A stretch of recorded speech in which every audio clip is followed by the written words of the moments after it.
Ricardo Leva Munoz Ramirez, better known as Richard Ramirez, died in prison at the age of 53 on June 7, 2013.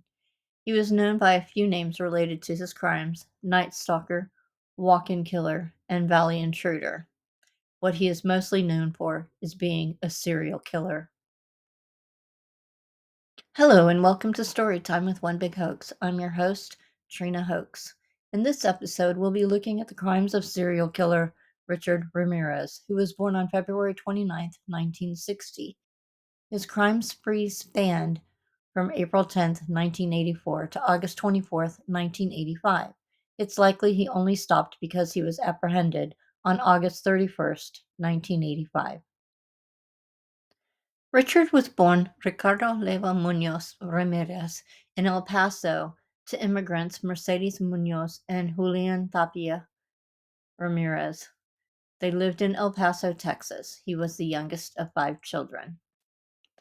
It has been said that Richard's propensity toward crime stemmed from a troubled childhood. He was reportedly severely abused by his father to the point that he developed brain damage. It was later said by a psychiatrist that Richard was made a psychopath rather than being born one. He further said that he had schizoid personality disorder, which contributed to his indifference to the suffering of others, among other things. The same psychiatrist claimed that Richard was knocked unconscious several times before the age of 6. He said this resulted in Richard developing temporal lobe epilepsy, aggressivity, and hypersexuality. Supposedly, Richard's father, who worked as a railway laborer, was a violent alcoholic who had a propensity toward anger that brought on his wrath. He was physically abusive toward the whole family. Perhaps this is part of, if not all of, what led to Richard stating during an interview while in prison, "I gave up on love and happiness a long time ago." Richard began using drugs at the age of 10. With the lack of a role model at home, Richard looked up to his older cousin, who was a Vietnam vet, who was schizophrenic and suffered from post traumatic stress disorder, or PTSD. Richard began developing an interest in his early to mid teens in the macabre. It didn't help that his cousin bragged about the war crimes he committed to Richard. In addition to bragging, he shared photos of Vietnam women he allegedly raped, murdered, and decapitated or dismembered. Additionally, some of the photos supposedly showed the women tied to posts and trees pre and post rape and murder. Richard turned 14 in 1974 and started using LSD on a regular basis. He and his cousin shared a love of drink and drugs. As Richard approached adulthood, he began to include violence into his sexual fantasies. This included murder, mutilation, bondage, and rape. This was undoubtedly fueled by the stories he had heard and the photos he had seen from his cousin. Richard used a .22 rifle to hunt small game in the desert evenings. He reportedly fed their entrails to his dog. While he was in school, Richard got a job at Holiday Inn. He began using a master key to break into rooms to steal things while people were sleeping. One time he molested 2 children in an elevator, though it was never reported. The final straw that resulted in the loss of his job was when he tried to rape a woman in her hotel room, but was caught by her husband. The husband beat Richard's ass, but criminal charges were dropped when the out-of-towners refused to return to testify. It is reported that Richard learned certain military skills from his cousin that later aided him during his crime spree. During these formative years, he developed an interest in Satanism and the occult. Certainly, it didn't help Richard's screwed up worldview when this same cousin killed his own wife on May 4th, 1975, in front of Richard when Richard was just 15 years old. He shot her in the face with a handgun when they had gotten into an argument. Imagine what that would do to an already fragile psyche. Richard later stated that it wasn't traumatic, rather fascinating. And what kind of example do you think that this set for Richard, that this cousin was found not guilty of his wife's murder by reason of insanity? And they said that PTSD played a role. He was sent to a mental hospital. After this, Richard dropped out of school in the ninth grade shortly before the school year was over. That was 1975. Sometime around or before this. His father often tied him to a crucifix in the cemetery overnight as a punishment, but Richard supposedly started sleeping in the cemetery to escape his father. After the shooting, Richard moved in with his older sister and her husband. The husband was a peeping Tom who would take Richard with him on his nocturnal adventures. They were sometimes joined by Richard's cousin after he got out of the mental hospital in 1977. In 1982, when Richard was 22, he moved to California. It was then that he started to use cocaine. This was part of the catalyst for his burglaries. He needed money to satisfy his addiction. Once in California, he went back and forth between San Francisco and Los Angeles. On April 10th, 1984, Richard murdered a 9-year-old girl named Mi Ling in San Francisco. The little girl and her 8-year-old brother were looking for a lost dollar bill. Richard approached the girl and told her to follow him to look for the money. He led her to the basement where he did the unthinkable. He beat, raped, and strangled the girl before stabbing her to death. He then took her partially nude body and hanged her from a pipe, using her shirt to do so. She was 9 years old.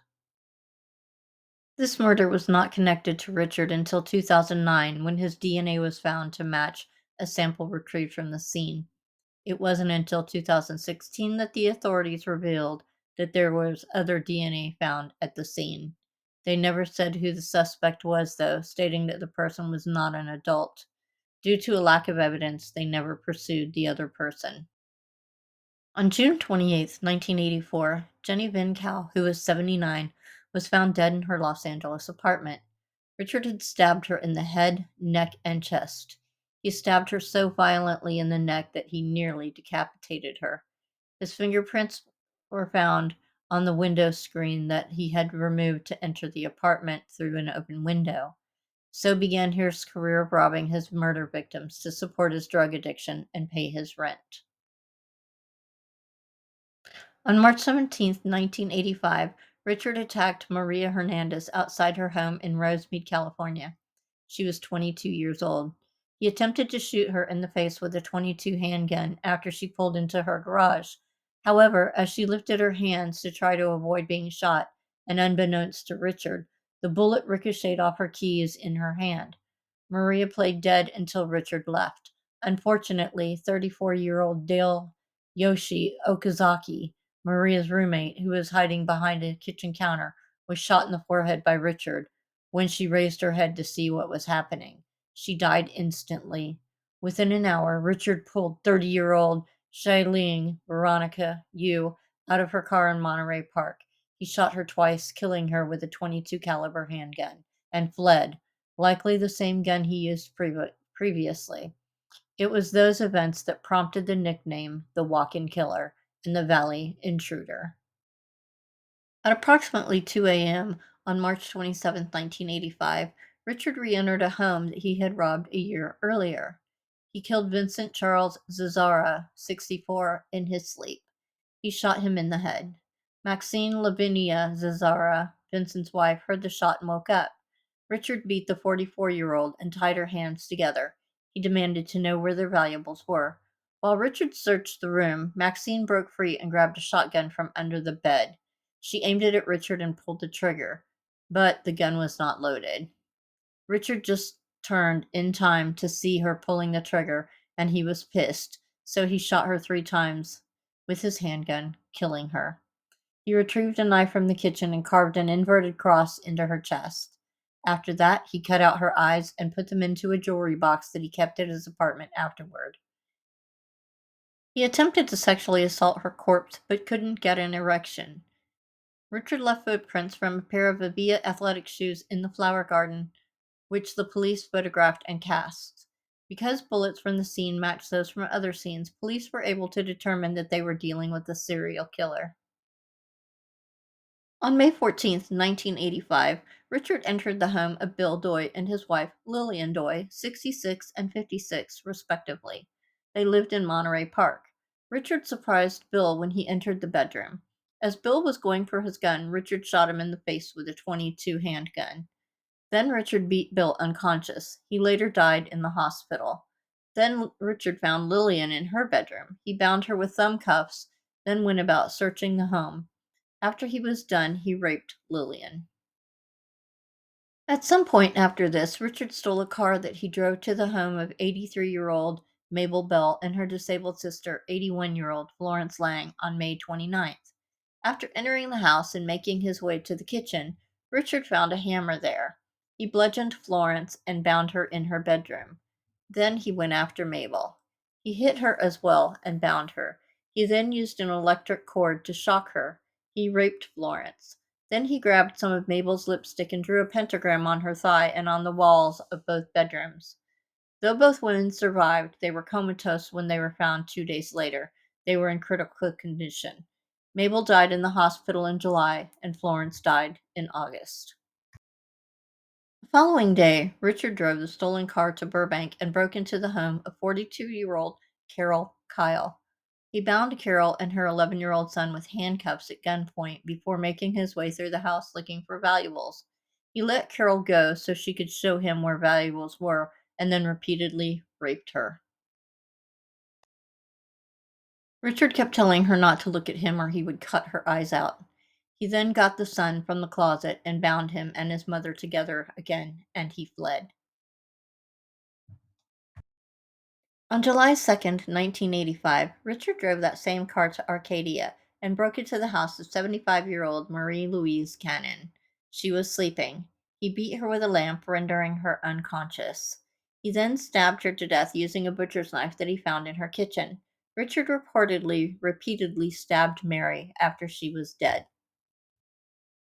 On July 5th, Richard broke into a home in Sierra Madre and beat Whitney Bennett with a tire iron as she slept in her bedroom.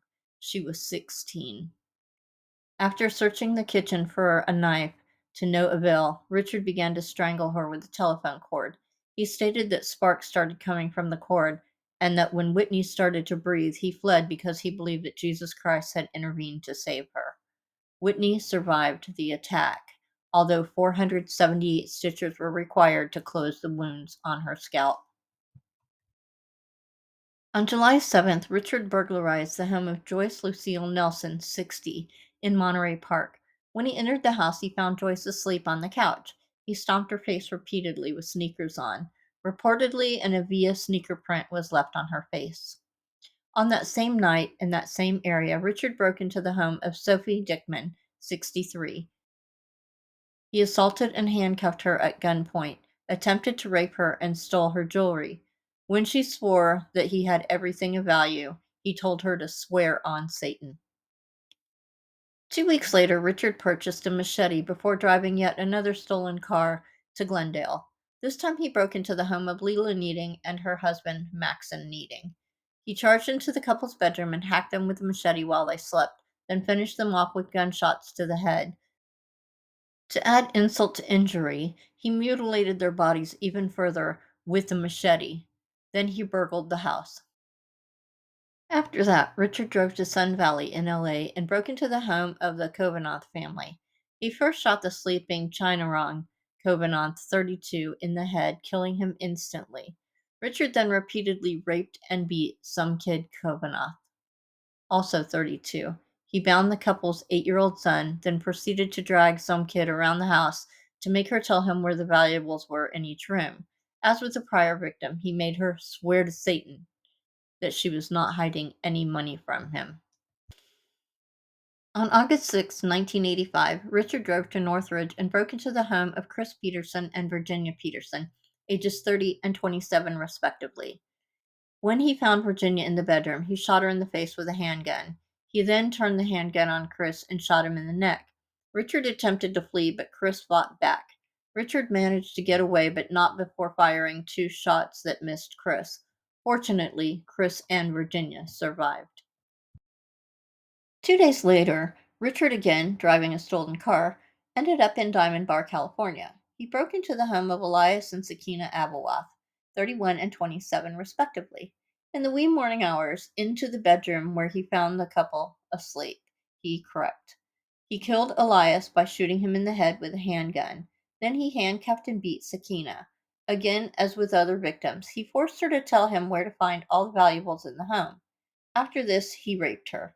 Supposedly, Richard made her swear on Satan, but this time, with this victim, the swearing was that she would not scream during his assaults. Eventually, the couple's toddler son came into the room. Richard bound him and continued to rape Sakina. Once Richard left, Sakina untied her son and sent him to the neighbors to get help. Richard then fled LA and went to San Francisco. On August 18th, Richard entered the home of Peter and Barbara Pan. He shot Peter while he was sleeping in the temple with a small caliber handgun. He died instantly. He then turned his sadism to Barbara, beating and sexually assaulting her. He shot her in the head. Richard drew a pentagram in lipstick on the bedroom wall, adding the phrase, "Jack the Knife." He left in a via shoe print at the scene.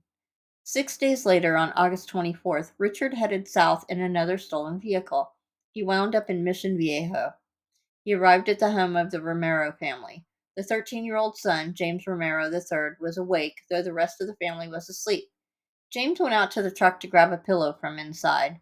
While he was outside, he heard a noise that he thought was an animal scavenging around. James went to investigate but did not notice anything out of the ordinary. James entered the garage to tinker with his mini bike when he heard footsteps that reportedly belonged to Richard. James went to his bedroom and saw Richard through a window. He went to wake his parents as Richard fled. He then ran outside and made note of the color, make, and model of the car. He also managed to get a partial license plate. James' dad contacted the police with this information. With his attack on the Romero home being thwarted, Richard broke into the home of Bill Carnes, 30, and his fiancée, Inez Erickson, 29. Richard entered the couple's bedroom. They were asleep until he cocked his handgun. He shot Bill 3 times in the head before turning his attention to Inez.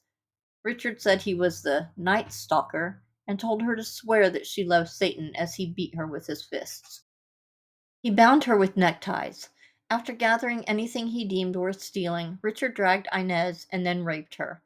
He told her that he wanted cash and jewelry and made her swear to Satan there was no more. Before leaving, he told Inez to tell them that the Night Stalker was here. After he left, Inez untied herself and went to a neighbor for help. Surgeons were able to remove 2 of the 3 bullets from Bill, and he survived his injuries. Patty Elaine Higgins, 32, was found dead in her home on July 2, 1985, after not showing up for work. It was determined that she was killed on the night of June 27, 1985.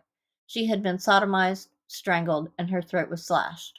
Richard was charged with her murder and burglary in relation to Patty's death, but the charges were dropped as there was no evidence to link him to the crime. Richard claimed responsibility for the San Francisco murders of sisters Christina Caldwell, 58, and Mary Caldwell, 70. The sisters were found stabbed to death in their apartment on February 20th, 1985. Additionally, while Richard was incarcerated, he supposedly boasted to a prison officer and inmates about having killed more than 20 people. The lead detectives on the Night Stalker case were Frank Salerno and Gil Carrillo. They contacted the manufacturer of the shoes that left imprints at the crime scenes. They found only 6 of the manufacturer's shoes came in a men's size 11 and a half. They obtained soles of the shoes that they could use to make shoe prints as a means of comparison to those left behind. They were able to match a shoe print with that found at the Pan family crime scene. According to Google and Wikipedia following this, the then mayor of San Francisco, Dianne Feinstein, divulged the information, including the gun caliber, in a televised press conference. This leak infuriated detectives, as they knew the killer would be following news coverage, which gave him the opportunity to destroy crucial forensic evidence. Richard, who had been watching, promptly dropped his shoes over the side of the Golden Gate Bridge. What finally led to the identification of Richard was Inez Erickson giving a detailed description of her assailant to investigators. Additionally, police obtained a cast of Richard's footprint from the Romero house. Likely on August 28th, one of the stolen cars that Richard used was found abandoned in Koreatown, Los Angeles, and police obtained a fingerprint from the rearview mirror. The print was identified as Richard's, who, according to Wikipedia, was described by police as a 25-year-old drifter from Texas with a long rap sheet that included many arrests for traffic and illegal drug violations. Further, the article said that the identification of Richard's print was described as a near miracle, as the system used to identify him was recently installed, as well as the fact that the system contained the fingerprints of criminals born after January 1st, 1960, only 2 months before Richard was born. On August 29th, 1985, officials released a mugshot of Richard from a 1984 arrest for auto theft. The police held a press conference at which they said, "We know who you are now, and soon everyone else will. There will be no place you can hide." They weren't wrong. Richard was eventually caught after news outlets shared his information with the public.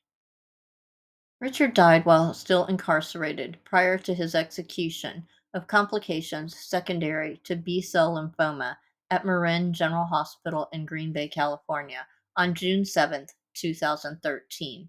He had also been affected by chronic substance abuse and chronic hepatitis C viral infection. His body was not claimed, so it was cremated. I weep for the child that Richard was, but not for the psychopathic killer that he became. Still, I'm left wondering, would a better childhood have made a difference? Would Richard have still become the violent killer that he became? Was it true what the doctor said, that he was made into a psychopath, not that he was born one? And was it rage that drove Richard on, or was there more of a thrill kill nature to his brutal crimes? Maybe a combination of the two? Either way, many people suffered at the hands of Richard and in the aftermath of his crimes, and I believe he is now right where he belongs. Thank you so much for joining me for another story on Storytime with One Big Hoax. I really appreciate it. I hope you will join me again soon for another episode. Until then, here's wishing you infinite hugs and kisses. Thanks again. Bye bye.